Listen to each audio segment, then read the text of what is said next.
आपके प्लान्स, आपके विजन को सुनकर, आप सभी का जोश देखकर मेरा उत्साह भी और बढ़ गया है।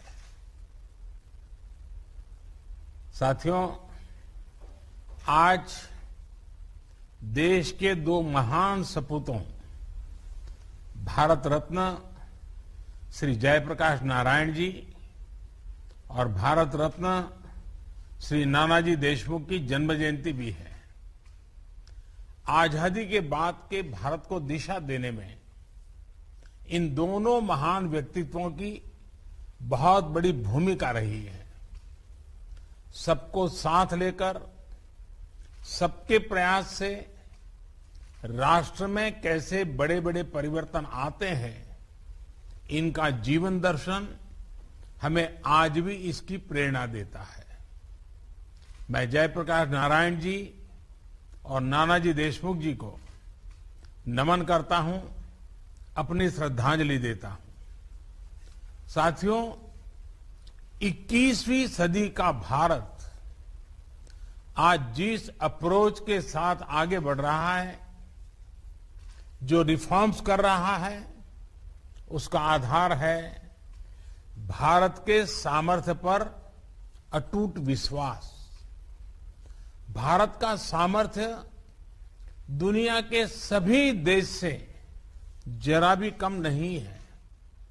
इस सामर्थ्य के आगे आने वाली हर रुकावट को दूर करना हमारी सरकार का दायित्व है और इसके लिए सरकार कोई कोर कसर बाकी नहीं छोड़ रही। आज जितनी निर्णायक सरकार भारत में है, उतनी पहले कभी नहीं रही। स्पेस सेक्टर और स्पेस टेक को लेकर आज भारत में जो बड़े रिफॉर्म्स हो रहे हैं, वो इसी की एक कड़ी है। मैं इंडियन स्पेस एसोसिएशन इस्पा के गठन के लिए आप सभी को एक बार फिर बधाई देता हूं, अपनी शुभकामनाएं देता हूं। साथियों, जब हम स्पेस रिफॉर्म्स की बात करते हैं तो हमारी अप्रोच 4 पिलर्स पर आधारित है।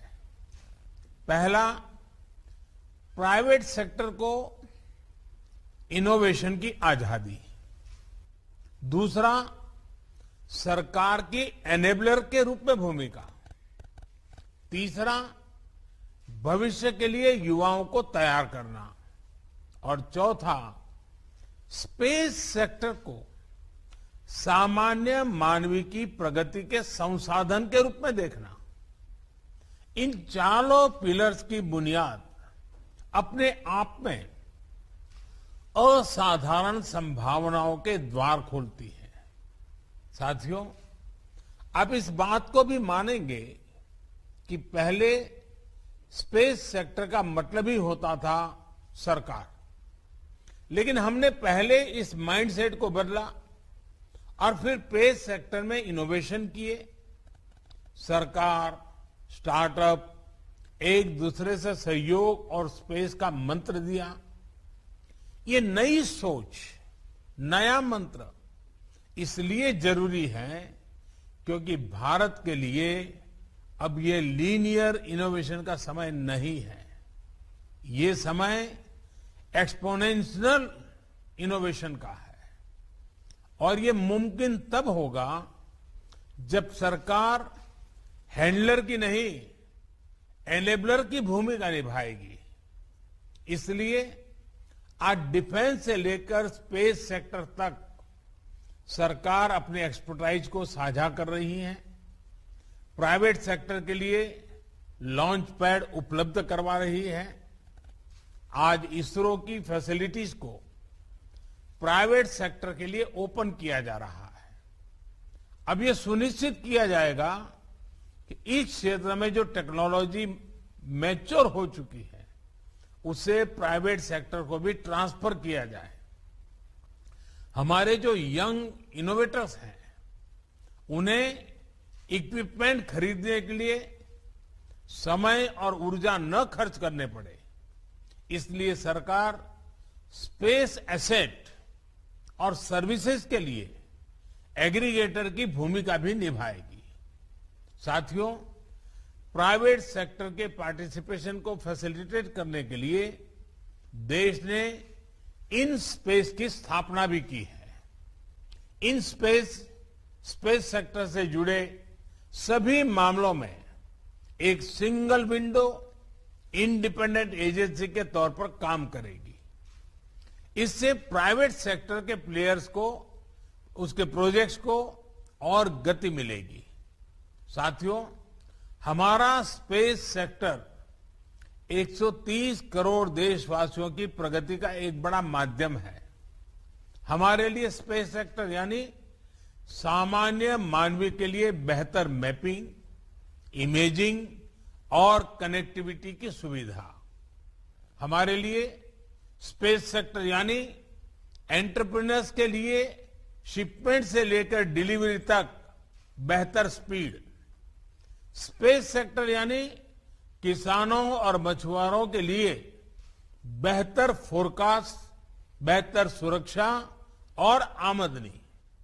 हमारे लिए स्पेस सेक्टर का मतलब इकोलॉजी की, पर्यावरण की बेहतर निगरानी, प्राकृतिक आपदाओं की सटीक भविष्यवाणी, हजारों लाखों लोगों के जीवन की रक्षा। देश के यही लक्ष्य अब इंडियन स्पेस एसोसिएशन के भी साझा लक्ष्य बन गए हैं।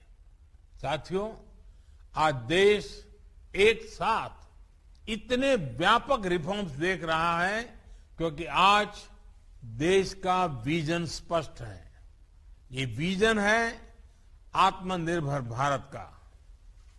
आत्मनिर्भर अभियान सिर्फ एक विजन नहीं है, बल्कि एक well thought, well plan, integrated economic strategy भी है।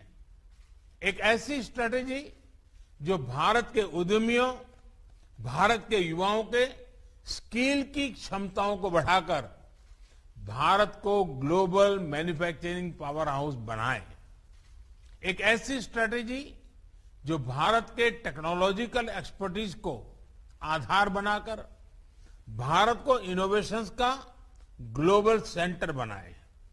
एक ऐसी स्ट्रेटेजी जो ग्लोबल डेवलपमेंट में बड़ी भूमिका निभाए, भारत के ह्यूमन रिसोर्सेज और टैलेंट की प्रतिष्ठा विश्व स्तर पर बढ़ाए।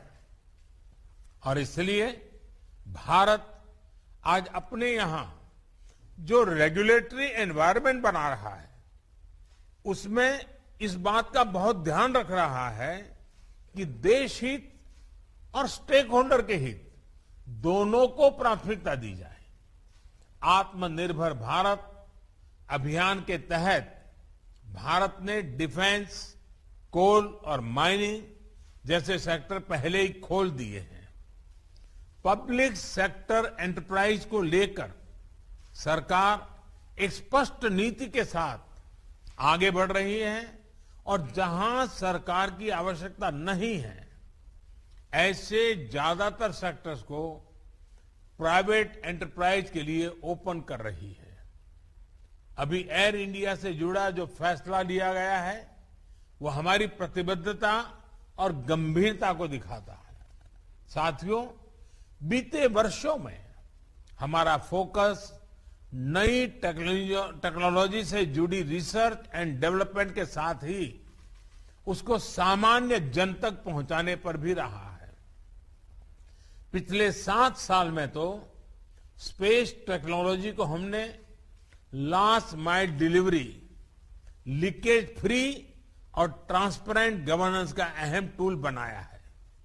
गरीबों के घरों, सड़कों और दूसरे इंफ्रास्ट्रक्चर प्रोजेक्ट्स में जियो टैगिंग का उपयोग हो, सैटेलाइट इमेजरी से विकास कार्यों की मॉनिटरिंग हो, फसल बीमा योजना के तहत तेजी से क्लेम सेटल करना हो, नाविक सिस्टम से करोड़ों मछुआरों की मदद हो, डिजास्टर मैनेजमेंट से जुड़ी प्लानिंग हो।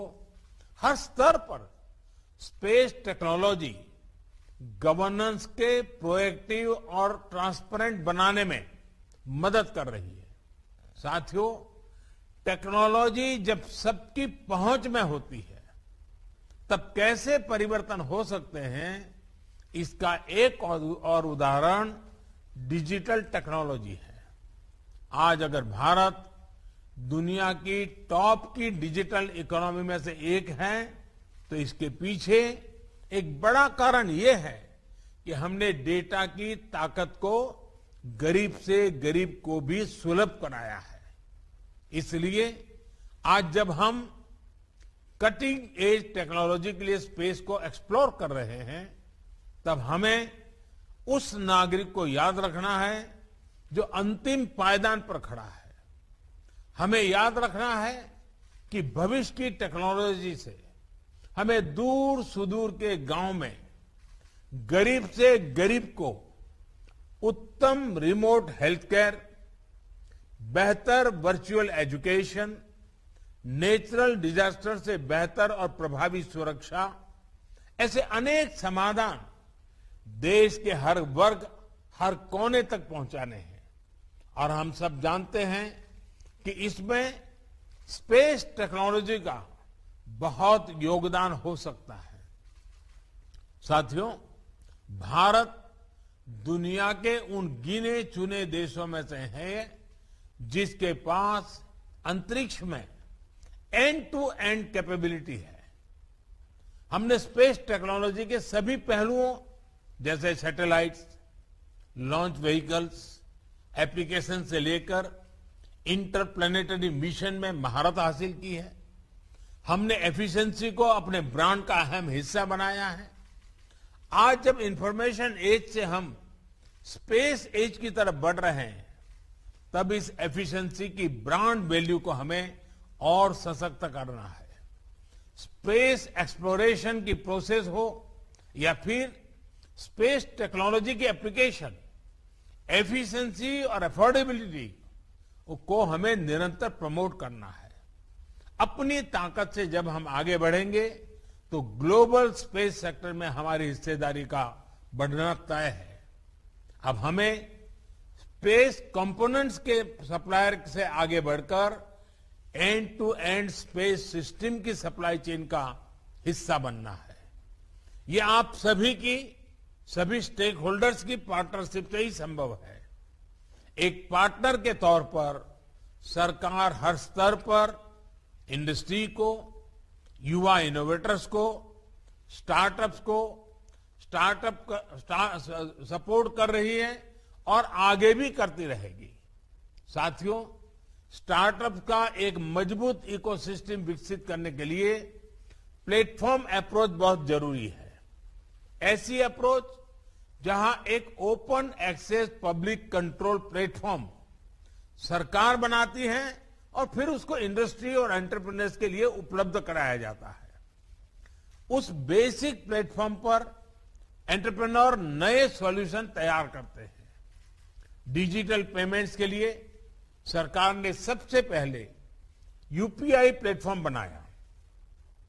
आज इसी प्लेटफॉर्म पर फिनटेक स्टार्टअप का नेटवर्क सशक्त हो रहा है।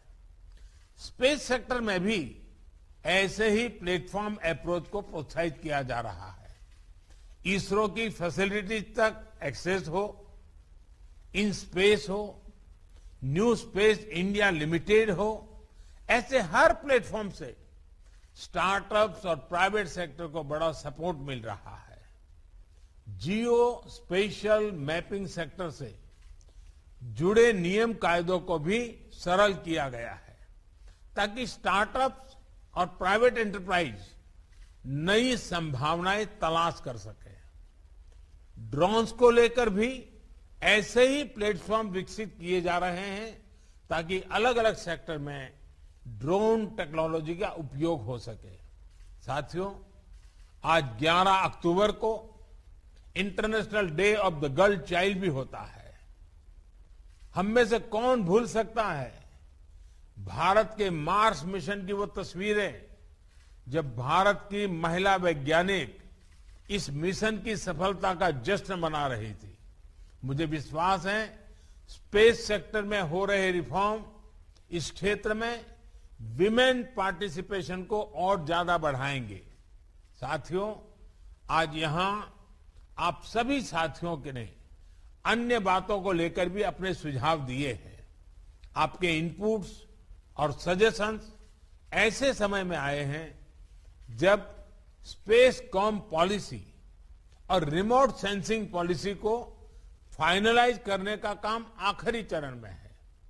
मुझे विश्वास है कि सभी स्टेक होल्डर्स के एक्टिव एंगेजमेंट से देश को एक बेहतर पॉलिसी बहुत जल्द ही मिलेगी। साथियों, आज हम जो निर्णय लेंगे, जो नीतिगत सुधार करेंगे, उनका प्रभाव आने वाली पीढ़ियों पर पड़ेगा, आने वाले 25 वर्षों पर पड़ेगा। हमने देखा है कि 20वीं सदी में स्पेस और स्पेस पर राज करने की प्रवृत्ति ने दुनिया के देशों को किस तरह विभाजित किया। अब 21वीं सदी में स्पेस दुनिया को जोड़ने में, यूनाइट करने में अहम भूमिका निभाए, ये भारत को सुनिश्चित करना होगा। जब भारत अपनी आजादी के 100 वर्ष मनाएगा तो भारत जिस ऊंचाई पर होगा उसमें आप सभी का, हम सभी का योगदान महत्वपूर्ण होगा। इस एहसास, इस दायित्व बोध, सेंस ऑफ रिस्पॉन्सिबिलिटी के साथ ही हमें आगे बढ़ना है। सबके प्रयास से ही जनहित और राष्ट्रहित में कटिंग एज टेक्नोलॉजी के लिए अंतरिक्ष की असीम संभावनाओं को हम नए आकाश तक लेकर जाएंगे। इसी विश्वास के साथ आपको बहुत बहुत शुभकामनाएं। धन्यवाद।